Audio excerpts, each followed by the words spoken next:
Rahayu saudara-saudara sejiwa Tosana di Nusantara. Jumpa lagi dengan saya Joko Supriyadi dari JS Collection Kresari Channel Jakarta. Seperti biasa kita awali dalam doa. Semoga senantiasa segala yang terindah dan terbaik terlimpah untuk kita semuanya. Amin.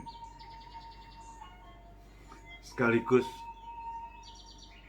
marilah kita awali dengan bersyukur atas apapun yang telah kita dapatkan sebagai perwujudan sikap kita yang paling mulia kepadanya. Dan genggam terus energi terbesar alam semesta raya, yaitu energi cinta dalam bergerak. Karena kesuksesan selalu membutuhkan cinta.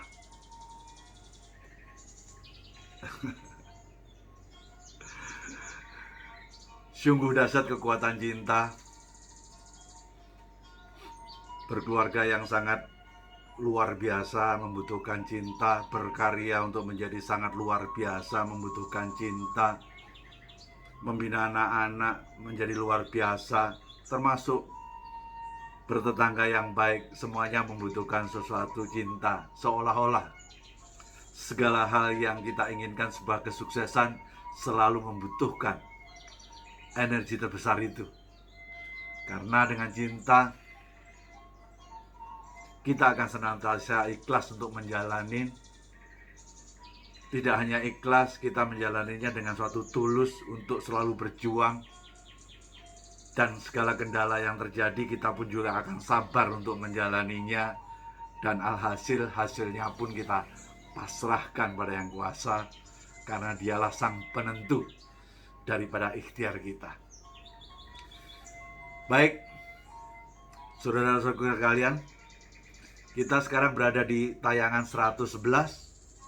Saya ambil topik yang sangat sederhana, yaitu topik pengaruh budaya luar yang memperkaya budaya Tosana Nusantara.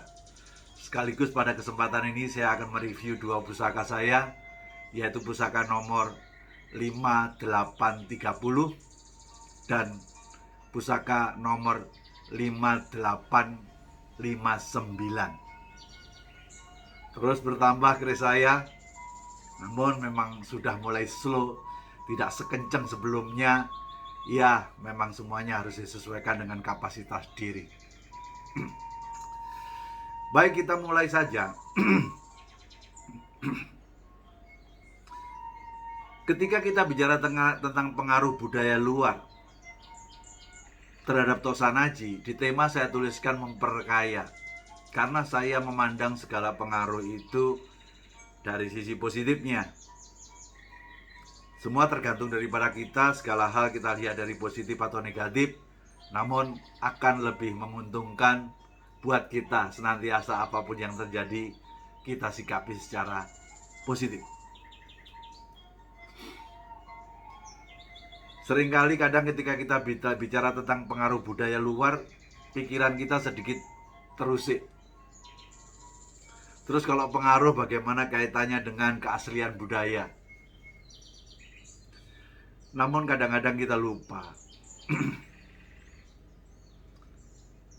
Pengaruh mempengaruhi tidak hanya terjadi di hari sekarang ini, namun sudah terjadi sejak dahulu. Yang penting dari pengaruh itu, kita harus paham tentang inti daripada budaya itu seperti apa. Karena kalau pengaruh hanya sekedar untuk memperkaya khasana, itu baik-baik saja. Saya ada pengalaman, saat itu saya pernah tugas di Papua. Pas waktu pulang dari tugas mendapatkan hadiah dari seorang, ya bisa dibilang kepala suku di sana. Saya dikasih 3 piring, 2 piring keramik, itu ukuran diameter 40, yang kita sebut dengan piring gantung keramik. Kemudian ada satu yang ukurannya lebih besar, yaitu diameter 50 cm, yaitu piring injak. Pertanyaannya, Apakah orang Papua penghasil daripada piring keramik? Menurut saya itu adalah pengaruh daripada budaya China. Menurut suatu cerita, dahulunya piring-piring itu adalah sebagai suatu sarana yang membuat orang Papua tertarik dengan kedatangan orang-orang China saat itu, karena melihat keindahan daripada piring tersebut. Berbagai macam ornamen, baik itu huruf Cina maupun binatang-binatang seperti punik ataupun kayak ikan-ikan arwana, termasuk bicara tentang masalah gambaran-gambaran yang lebih bernuansakan China. Namun Anda tahu, akhirnya orang Papua menerima keberadaan piring gantung keramik China tersebut. Namun akhir dari cerita, gambarnya yang dirubah sekarang, yaitu gambarnya itu adanya cuma tifa itu ketipung di Papua sana, dan burung cendrawasih sebagai semacam sesuatu binatang khas saudara-saudara kita di Papua sana. Dari sini kita bisa melihat bahwa boleh teman-teman Papua terpengaruh oleh budaya China, tapi core dari inti daripada budaya itu akhirnya gambaran daripada tifa sama cendrawasih sebagai eksistensi daripada saudara-saudara kita yang ada di Papua. Kalau kita bicara tentang piring gantung tadi, adalah banyak tujuannya, termasuk dipakai sebagai mas kawin pernikahan, seperti mahar itu ada. Termasuk kalau ada semacam suatu suku atau keluarga berkunjung ke keluarga yang lain, akan mengindahkan piring gantung tadi. Namun yang piring injak yang lebih besar itu 50 cm diameternya, itu lebih dianggap sebagai piring keluarga, pusaka keluarga. Namanya aja piring injak. Jadi tiap kali ada bayi lahir, kakinya suruh menginjak piring itu. Dia tumbuh besar, mulai belajar sekolah, suruh nginjak. Kemudian dia mulai merantau, nginjak. Pulang dari perantauan, nginjak lagi. Jadi seolah-olah piring itu harus diinjak oleh seluruh anggota keluarga setiap ada sesuatu perubahan yang perlu diperingati dalam perkembangan kehidupannya. Kenapa saya bicara Tosanaji ini? Saya bicara tentang mulai daripada piring Papua ketepatan. Saya tahu, sehingga sebenarnya cerita yang dipusakakan di Papua seperti kayak piring injak tadi, itu suatu pusaka, ya sebenarnya kita anggap juga sebagai suatu pusaka ketika kita bahas yang namanya Tosanaji. Nah, kalau di Tosanaji sendiri kita tahu bahwa Tosanaji itu mulai ramai dibicarakan manakala pengaruh agama Hindu eksis di Nusantara, dan kita tahu agama Hindu itu berasal dari India. Dan di Sumatera lebih awal dipengaruhi oleh agama Buddha, dan kita tahu berasal dari Cina daratan sana. Namun saya meyakini, walaupun pengaruh Hindu dan Buddha, saya sangat yakin bahwa budaya keris atau Tosanaji adalah asli Nusantara. Ada suatu channel saya membuktikan, namun sedikit saya ringkas saja, bahwa kalau ini adalah budaya Hindu, sementara anggap aja cerita Mahabharata bagian daripada cerita Hindu. Di sana yang namanya wayang di Mahabharata India itu tidak ada yang pakai keris. Juga yang terkait dengan masalah budaya Buddha yang ada di China sana juga tidak ada keris. Sehingga akhirnya saya sangat meyakini bahwa Tosanadi adalah budaya Nusantara asli. Tapi pengaruh tidak pernah akan berakhir. Ya, seperti saya sering katakan, Anda suka mengatakan pamor kulit semongko, sejatinya semongkonya sendiri itu berasal daripada Afrika Tengah buahnya. Sehingga istilah itu pasti akan terpengaruh oleh buah, dan buah itu tidak berasal dari Indonesia. Termasuk istilah dalam Tosanaji ada yang amarasuli, terkesan itu adalah keislaman, sehingga tentunya mempengaruhi. Termasuk ada pamor alif, ada pamor lamalip, dan lain sebagainya. Namun terlepas daripada itu, mari kita mulai dari keris 5830. Keris dengan sendangan Jogja. Mari kita langsung kita lihat di dalamnya. Keris ini ternyata keris lurus dengan besi yang sangat super.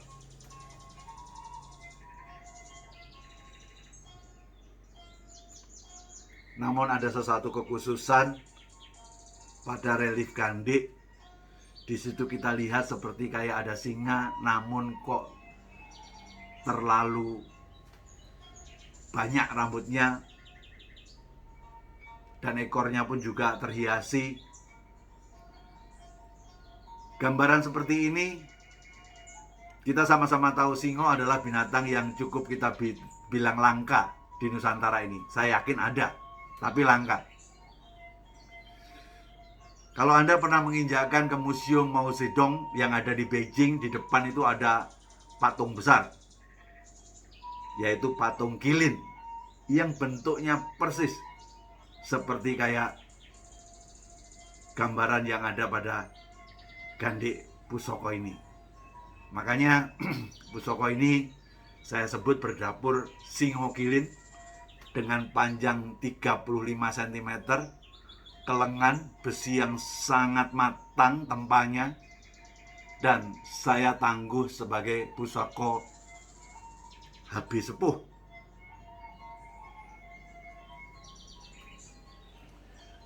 Mari kita sejenak membicarakan tentang Qilin. Qilin itu dulunya adalah merupakan suatu binatang buas yang suka memangsa orang-orang yang salah. Sehingga filosofinya bagus. Bagi yang salah, ada yang menghukum. Namun sejak adanya pengaruh daripada agama Tao sekaligus lanjut ke Buddha di abad 1 Masehi, Qilin mulai berbentuk, merubah semacam sesuatu filosofisnya. Qilin dianggap menjadi sesuatu makhluk yang jinak, namun memberikan simbol keberuntungan. Sehingga kalau di era habis sepuh kemudian sang empu membuat dengan dapur relief Singo Qilin ini, sejatinya sang empu menyisipkan suatu doa dalam pusaka ini. Semoga si tuan pemegang pusaka ini nantinya akan mampu menjadi seorang penguasa yang bijak dan berbudi luhur, sekaligus sang pembawa kesejahteraan. Sehingga eksistensi Tosanaji ini adalah budaya asli Nusantara. Namun Qilin memberikan sesuatu gambaran bahwa kita di Tosanaji terpengaruh oleh budaya dari China sana. Tidak apa-apa, yang penting tetap Tosanajinya asli Nusantara.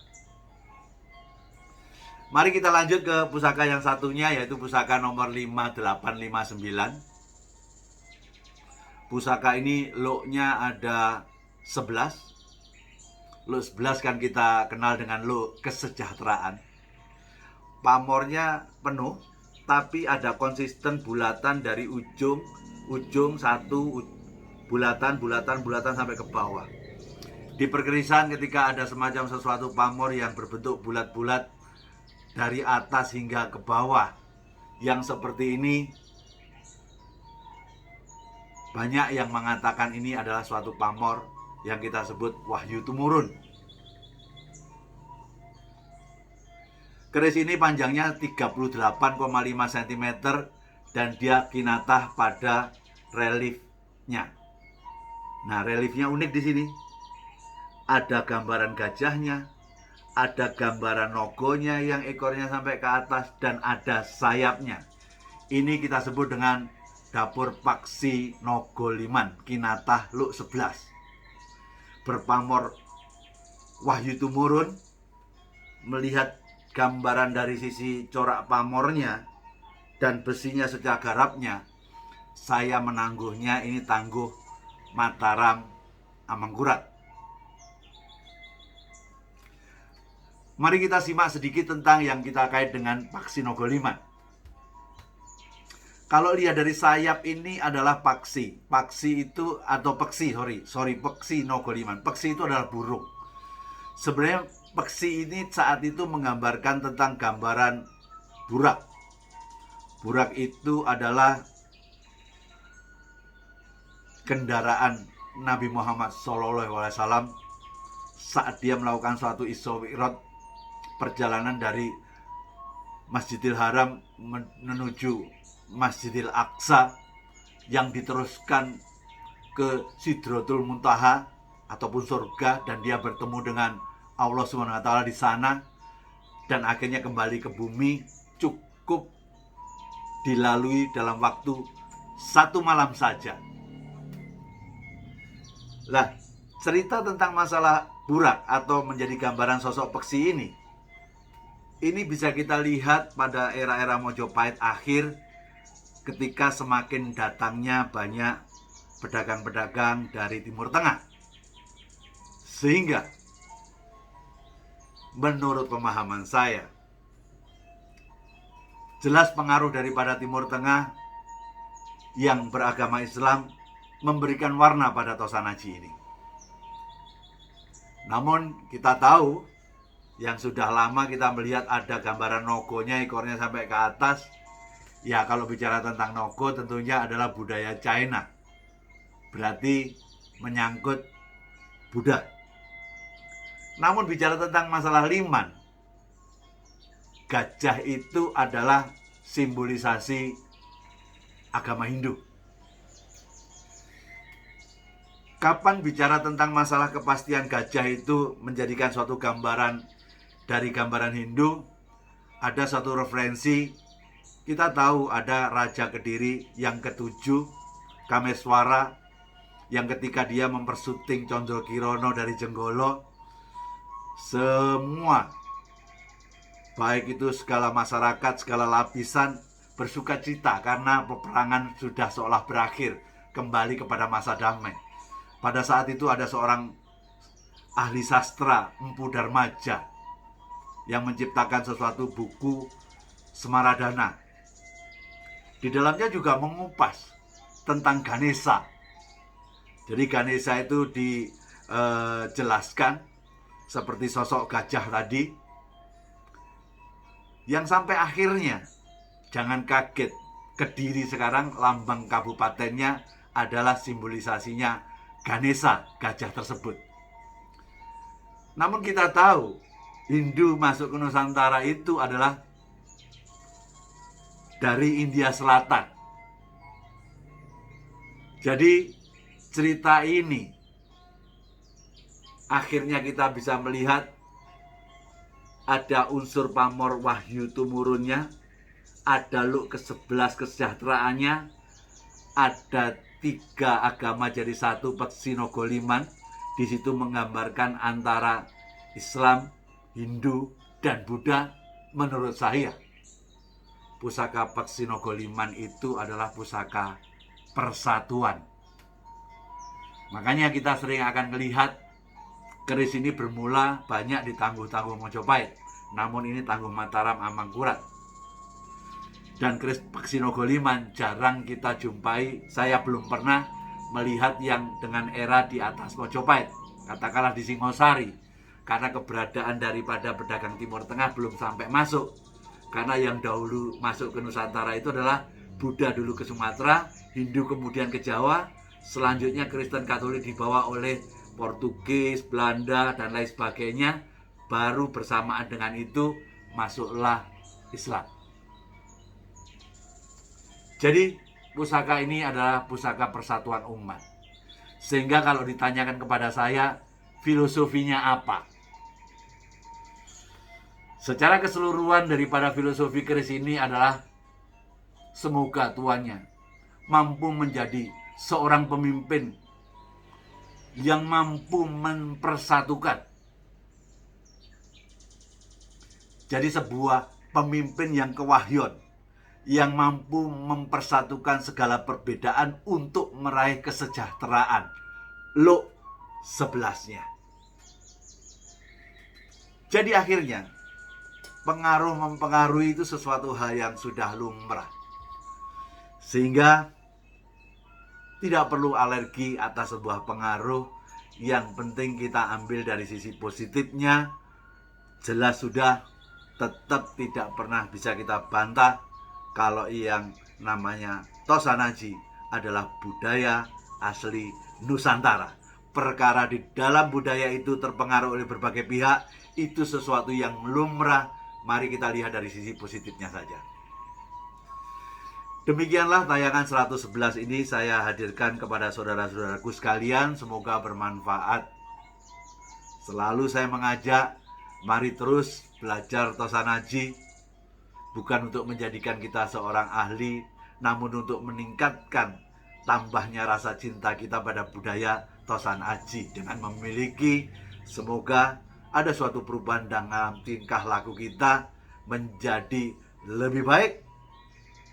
Karena kita diatur oleh sesuatu kaidah yang adiluhung yang ada dalam Tosanaji itu. Sehingga semakin lama belajar berkeris, ego harusnya semakin tambah turun.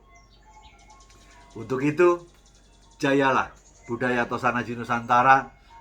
Pastikan budaya ini menjadi tuan rumah di negeri sendiri. Kalau bukan kita, siapa lagi? Kalau tidak sekarang, kapan lagi? Rahayu, Rahayu, Sagung Dumadi. Nun.